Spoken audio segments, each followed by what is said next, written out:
The network infrastructure is the foundation of everything we do. We've talked about online student engagement, our esports initiatives, our live streaming efforts. Everything that we do on campus relies on that critical infrastructure. And Extreme has been able to provide that and provide the support from design to rollout to support.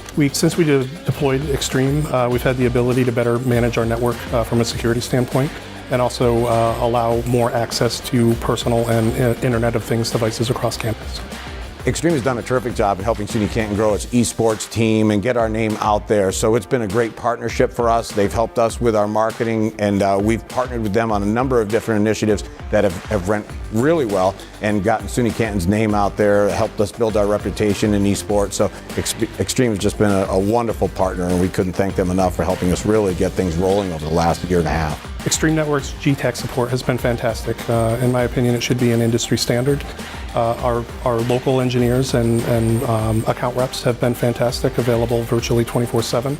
I can't speak highly enough about the folks at Extreme that I've dealt with, and I think that's the differentiator between other technology vendors and Extreme Networks. For us here at SUNY Canton, Extreme Networks has been the right choice.